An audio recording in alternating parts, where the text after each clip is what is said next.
Saludos a todos y bienvenidos a las últimas presentaciones de este apartado de la vivienda unifamiliar, en la cual vamos a abordar los que posiblemente son los sistemas que actualmente más se están implantando, que son los sistemas de aerotermia. Ahora mismo en la meseta central, una vivienda unifamiliar, pues lo habitual es que tenga una bomba aerotérmica que sirva para todo, es decir, que nos dé calefacción, nos dé agua caliente sanitaria y también cumpla unas ciertas prestaciones de suelo refrescante. Esto después me adentraré un poco en por qué no digo refrigeración y digo prestaciones, ¿de acuerdo? Entonces, bueno, vamos a ver un poco cómo funcionan. Es una presentación en la cual posiblemente vamos a trabajar menos con la herramienta unificada, porque más que la incorporación del sistema, que sinceramente creo que es bastante sencillo, quiero que entendáis qué es lo que está haciendo y cómo está calculando, ¿de acuerdo? Porque esto se une directamente con cómo funcionan los equipos de aerotermia. Esto no es una caldera. ¿De acuerdo? No es una caldera, no es un equipo que me va a dar la potencia que quiero, haga la temperatura que tengamos en el exterior y tenga la carga parcial que tenga. Entonces, los equipos de aerotermia, sobre todo los equipos de aerotermia pequeños, que son los que utilizamos en unifamiliares, son muy sensibles a dos factores. La temperatura exterior, húmeda, no seca, sino húmeda, y el factor de carga parcial. Es decir, ¿qué es el factor de carga parcial? Yo puedo tener un equipo de 12 kilovatios y si yo le estoy pidiendo nada más que 7 kilovatios, pues el factor de carga parcial es 7 entre 12. Es decir, de la potencia total, a qué porcentaje de la misma está trabajando. Bueno, tenéis en la presentación un poco todo lo que os voy a contar de los sistemas de aerotermia. Además vamos a hacer dos variantes, una de ellas sistemas de aerotermia puros con suelo radiante refrescante y otro de ellos con fan coils. Bien, vamos a ver. Lo primero, estas son las curvas de corrección, tienen esta forma tan simpática que utiliza la herramienta unificada LeaderCalendar.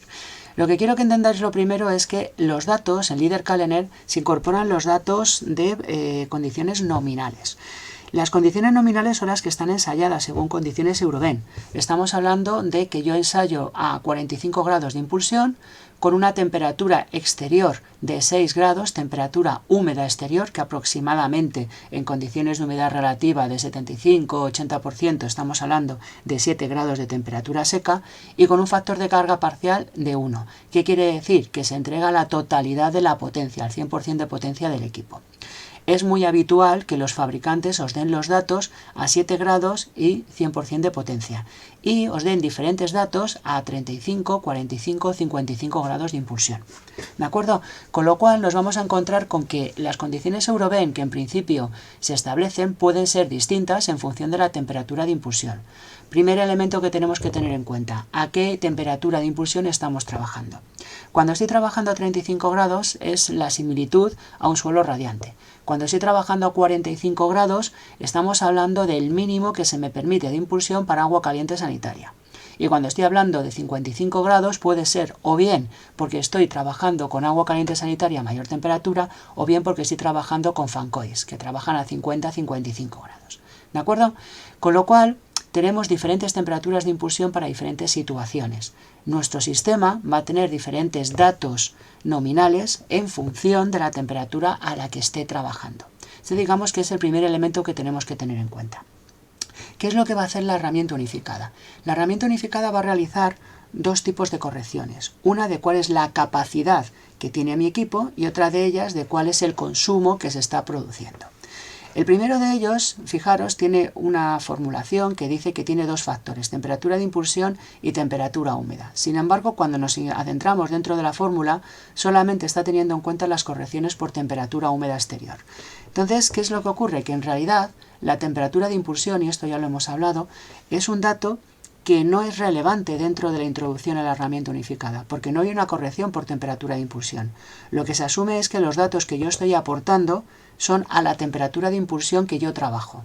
Es decir, que cuando yo incorporo los datos dentro de la herramienta unificada, tienen que ser los datos a la temperatura que estoy trabajando. ¿Vale? A partir de ahí se va a realizar una corrección hora a hora en función de la temperatura húmeda exterior.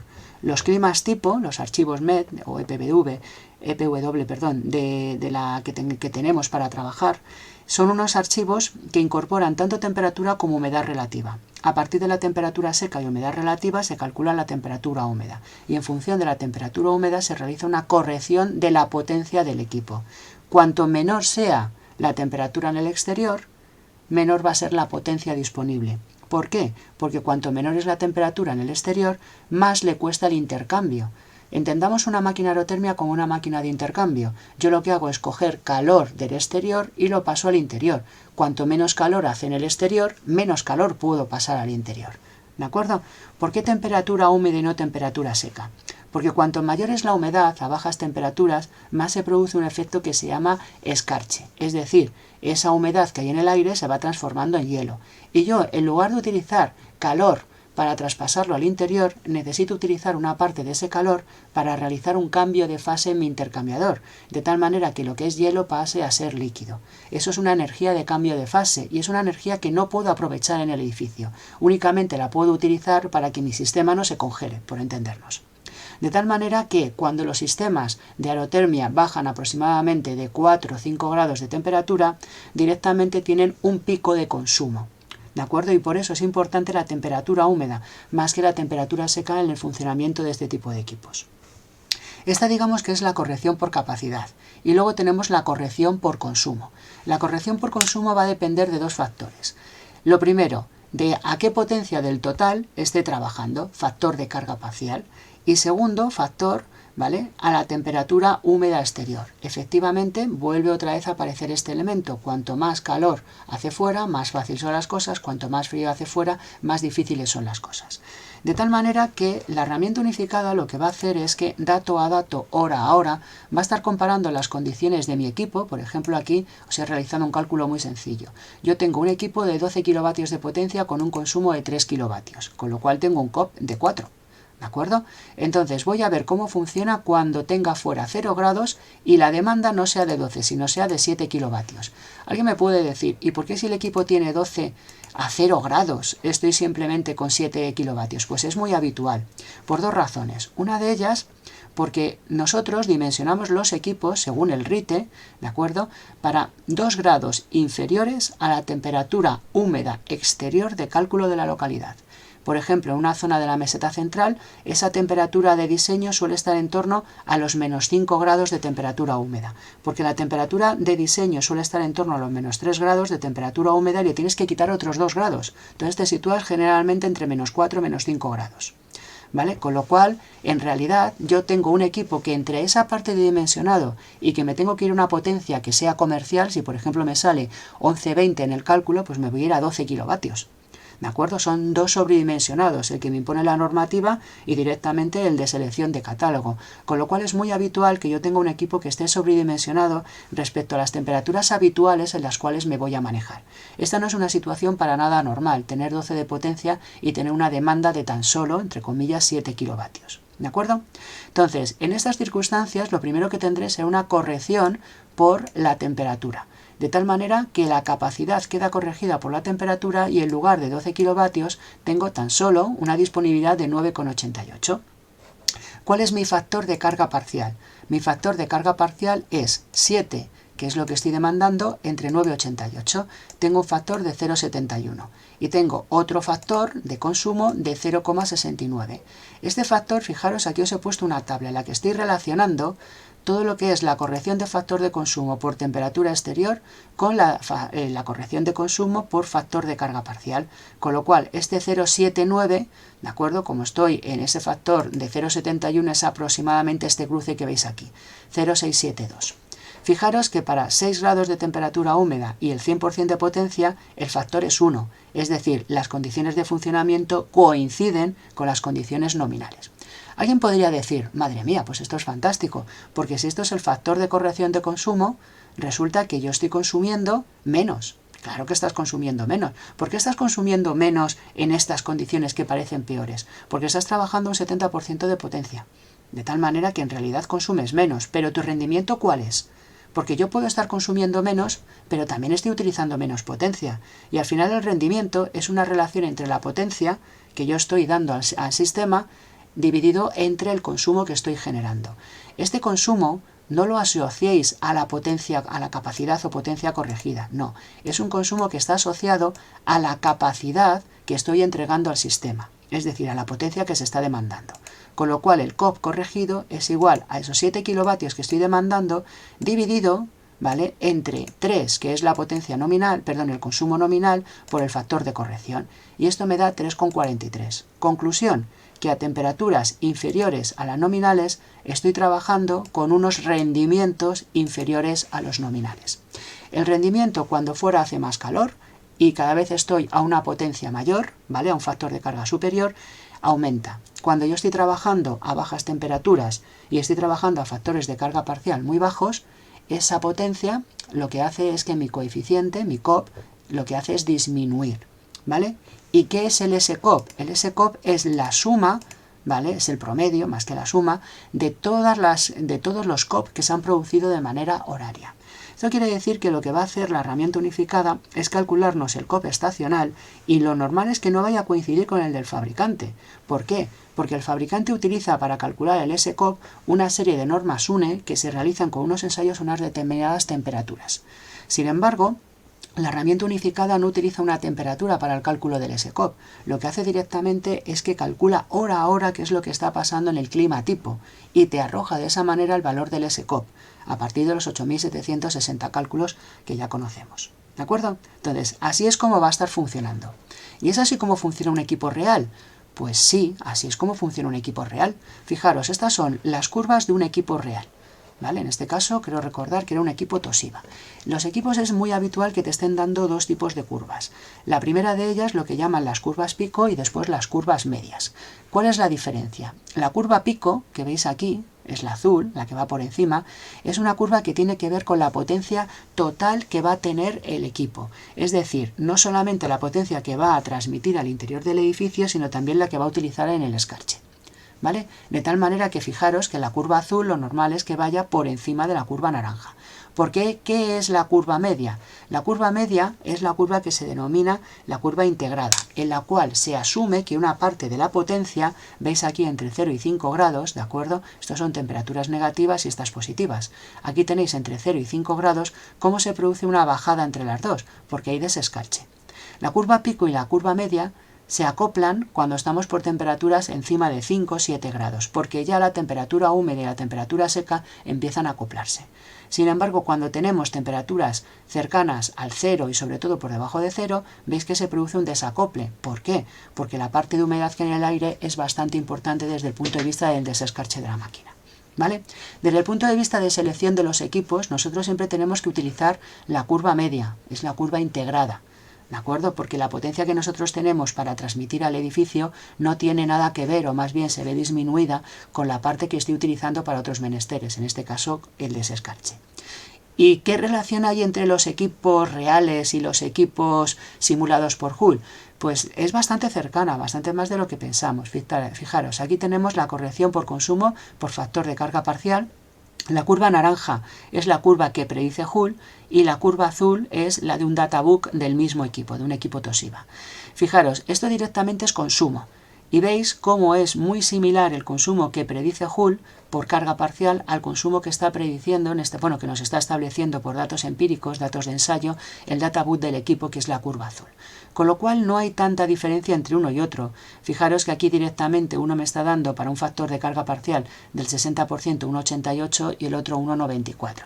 Difieren sobre todo cuando estamos hablando de equipos un poco más grandes, pero en equipos pequeños la verdad es que las curvas de tipo que tiene la herramienta unificada no son tan distintas. De hecho, es verdad que estas curvas se realizaron a través de un promedio de curvas que ofrecieron los diferentes fabricantes. Claro, estamos hablando de unos estudios que se realizaron en el año 2002-2004, con lo cual algo desactualizadas sí que están, pero siguen estando bastante cercanas a las curvas de equipos domésticos comerciales habituales. Bien, esto en cuanto al funcionamiento de un equipo de aerotermia, que entendamos qué está ocurriendo. Hay mucha gente que se sorprende de no, es que el fabricante me está dando un S-COP de 5,50 y resulta que cuando lo calcula la herramienta unificada me sale 2,70. Y dices, ¿cómo puede haber tanta diferencia? Bueno, porque el S-COP te lo han calculado a 14 grados, clima templado, ¿de acuerdo? Y resulta, clima cálido en este caso, y claro, 14 grados en tus archivos tipo meteorológicos pues se dan pocas veces en la zona de la meseta central, con lo cual cuando tú lo calculas dentro de la herramienta unificada tienes que tener en cuenta todas las horas del día, todas las horas del año. También es verdad que hay gente, sobre todo, perdonadme, con la herramienta, con el documento reconocido CIPETER, que como solamente permite ciertos equipos que están dentro del programa y no tiene equipos tipo, lo que hace es que utiliza el equipo ideal y le mete el SCOP de la máquina. O sea, es uno de los grandes errores que he visto en certificados energéticos últimamente. No se puede calcular con un SCOP ofrecido por un laboratorio, entre otras cosas porque no se acopla al clima tipo de cálculo. Es decir, ¿de qué depende el SCOP? El SCOP no depende solamente del equipo, depende también de la climatología exterior, de la temperatura húmeda exterior. Con lo cual, si tú no tienes el clima tipo, no puedes establecer el SCOP que vas a tener en esa localidad. ¿Vale? Entonces, no utilicéis los SCOP que os dan los fabricantes en sus fichas técnicas para calcular la parte de certificación energética, porque claro, lógicamente es un dato muchísimo mejor. El SCOP a 14 grados que te están dando para la zona cálida en el centro de la meseta, que también habría que hablar un poco de si realmente localidades como Cuenca o Navacerrada tienen que estar a 14 grados de temperatura de cálculo, ya sería una cosa para pensárselo bastante. Bueno, pues tengamos en cuenta ese tipo de variantes. Fijaros, perdonadme, voy a hacer un bonus track, que se suele decir. Un momento que voy a sacar. Aquí tengo yo un Excel. Yo siempre digo que hay un Excel para casi todo en la vida. Y aquí tenéis un Excel en el que tengo indexadas todas las curvas tipo de Joule. Este es el plano de zonas cálidas, de temperatura cálida, media y fría, de Europa. Claro, todo lo que estáis viendo en este color más amarillento es el tipo de clima cálido, 14 grados.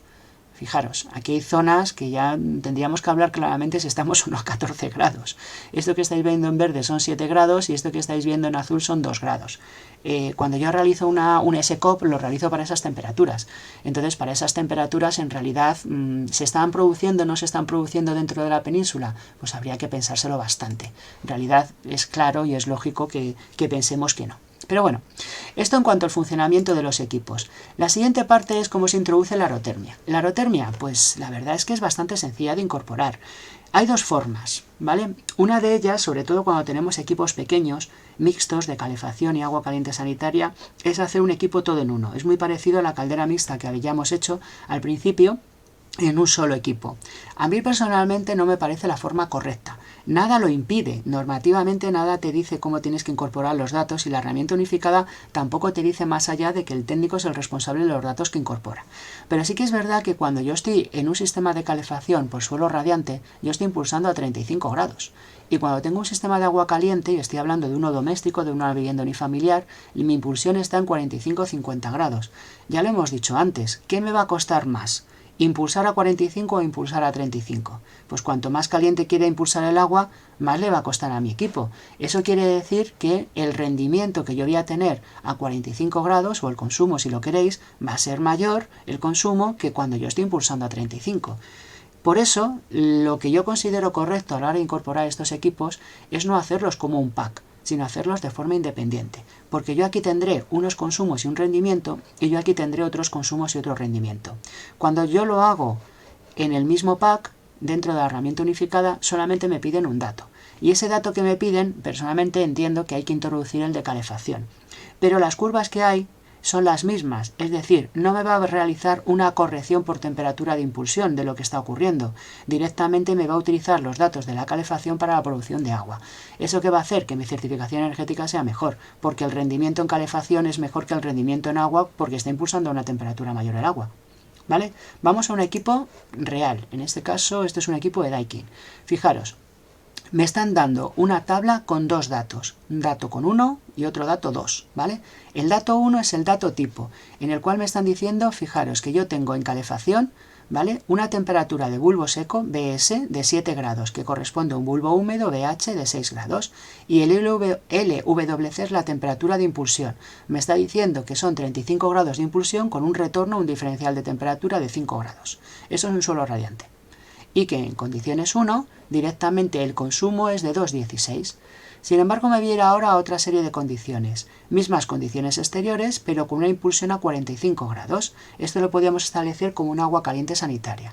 Condición 2, 2,91. Estoy en consumo. Como estoy en consumo, me está diciendo que consumo más para el agua que para el suelo radiante. Por eso yo personalmente considero que lo interesante no es hacer un equipo conjunto, más que lo interesante, no, realmente es más interesante hacerlo en conjunto, porque te va a dar mejores resultados, pero lo que se acerca más a la realidad de funcionamiento es hacer dos equipos por separado, ¿vale? Entonces es un poco cómo lo vamos a hacer. Vamos a realizar un equipo que directamente va a tener unas condiciones de capacidad y de consumo a 35 grados de impulsión, porque yo declaro estos 35 grados de impulsión. Este valor no va a cambiar en nada el cálculo, pero los que estoy declarando. Y por otro lado, mi sistema de agua caliente sanitaria, con una impulsión a 45 grados, ¿vale?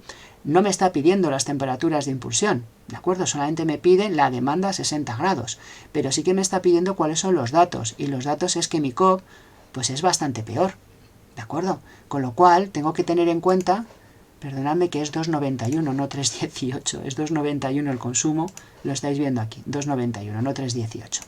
Vale, pues vamos a incorporar todos los datos dentro de la herramienta unificada LeaderCalendar, y como en realidad la introducción de datos es algo que ya habéis realizado y que no tiene mayor misterio, lo que voy a hacer es que lo que he hecho directamente es generar el archivo. Tenéis el archivo aquí 7 aerotermia.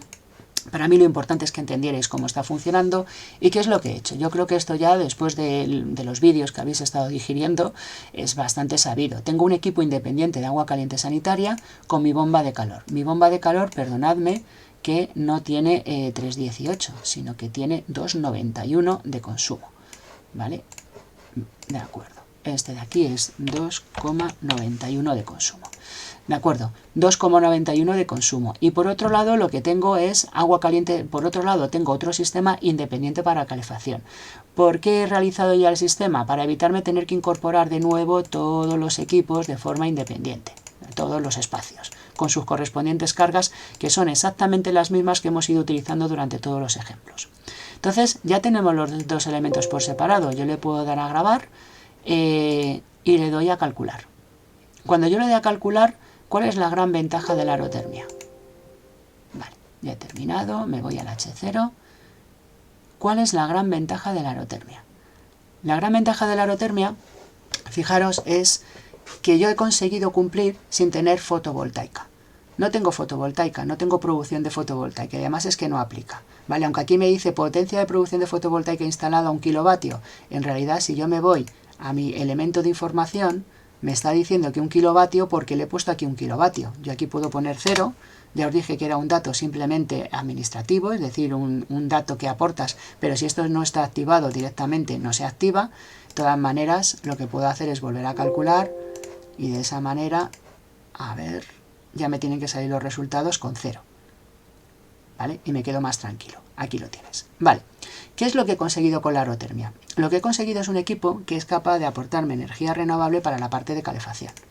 Entonces, lo que consigo es que de este 21 de demanda que tenemos y de energía final, sea capaz de pasar aquí directamente a un consumo de energía primaria no renovable de 16, lo cual está francamente muy bien. ¿Y cómo lo he conseguido? Porque el coeficiente que tenemos, el coeficiente de funcionamiento, el COP, sobre todo en la zona central de la meseta, sí que tenemos etapas duras de frío, pero también tenemos mucho clima templado, sobre todo en la primavera y en el otoño, en los cuales el COP del equipo supera con creces el nominal que tiene.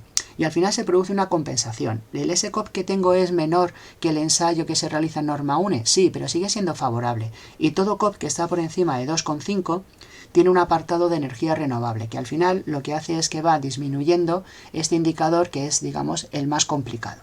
Sí que es verdad que, si alguien se ha fijado, hemos generado un aumento de la energía primaria total.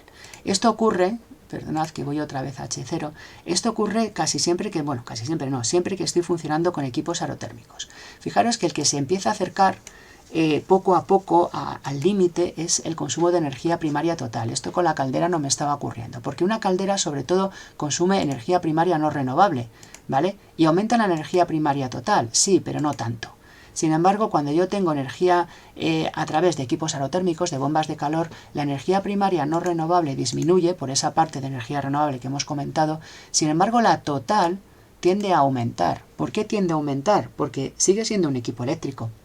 ¿De acuerdo? Entonces se le está sumando la parte de consumo eléctrico que tiene con la parte que tenemos de consumo de energía medioambiental. Esto lo hemos visto también en alguna ponencia.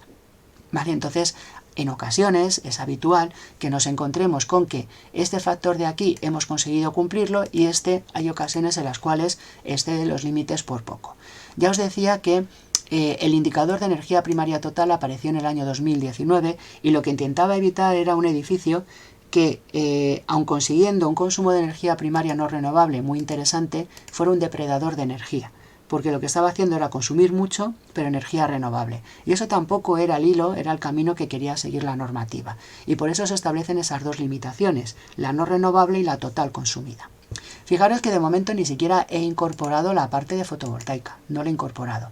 En el momento que yo incorpore la fotovoltaica, que esto es muy sencillo, me voy simplemente aquí y tendría que incorporar aquí todos los factores que ya teníamos, pues bueno, cuando incorpore la fotovoltaica, que tengo por aquí todo el cálculo, los datos que ya conocíamos de 2 paneles fotovoltaicos de 1 kilovatio, pues me voy a encontrar con un salto tremendo, un salto tremendo. Estáis viendo aquí los factores en los que estoy y a dónde llego. El salto es realmente cuantioso. ¿De acuerdo? ¿Por qué? Porque la fotovoltaica se me va a derivar no solamente en la parte de agua caliente sanitaria, que pasa del 72 al 89, sino que directamente también se me va a implementar en toda la parte de los consumos eléctricos que tengo. Es decir, tanto la calefacción como la refrigeración, que de momento la tengo con un sistema, bueno, aquí están los sistemas de sustitución. Voy a colocarlo aquí y ya queda para la presentación. ¿De acuerdo? Alguien me podría preguntar, ¿y el suelo refrescante? ¿Dónde está el suelo refrescante? Vamos a ver, yo el suelo refrescante no lo simulo en la herramienta unificada por 2 razones. Fijaros que aquí no aparece en la columna. La primera de las razones es porque el suelo refrescante no es garantista. Cuando digo que no es garantista, lo digo con todas las de la ley en la meseta central. El suelo refrescante es capaz de aportarte no más de 50 vatios metro cuadrado. Y ya estoy siendo bueno. Entonces es mucho más realista que va a estar entre 40 y pocos vatios metro cuadrado.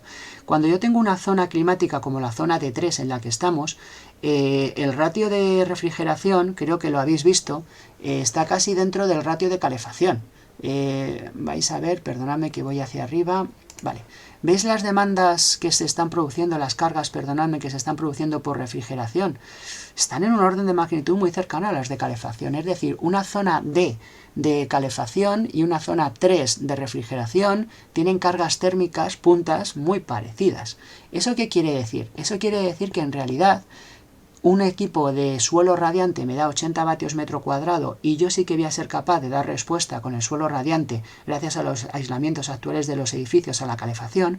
Sin embargo, con un suelo refrescante raramente voy a ser capaz en una zona 3 de proporcionarles refrigeración. Esto al final da lugar a una situación muy peculiar, y es que los propios fabricantes, no le llaman sistema de refrigeración al suelo refrescante, le llaman suelo refrescante, no suelo refrigerante. ¿Por qué? Porque son conocedores de ello. Desde el punto de vista del reglamento de instalaciones térmicas, un suelo refrescante no es un sistema garantista. De hecho, en muchas ocasiones se incorpora el suelo refrescante y se incorporan de apoyo en las estancias de mayor carga térmica, se incorporan fan coils, que también funcionan con agua fría. ¿Vale? Eso lo veremos en el siguiente ejemplo. Pero esa es la primera de las razones. Yo al final el suelo refrescante lo simulo como un sistema de sustitución, es decir, como una prestación, una cantidad de energía que se necesita en el sistema y que como no tengo un sistema que sea garantista para poder darle respuesta, directamente utilizo el sistema de sustitución, ¿vale? Y me parece lo más correcto. ¿Cuál es la segunda razón? La segunda razón es propia de la herramienta unificada. Y la herramienta unificada no tiene sistemas de agua fría. Ya lo dijimos al principio, con lo cual no es capaz de simular el suelo refrescante. La única forma que tendría de simular el suelo refrescante es con un equipo equivalente, que me va a pasar luego con los fan coils.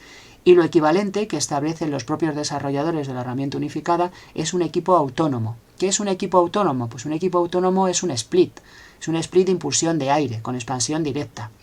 Es lo más parecido que podemos tener al funcionamiento de...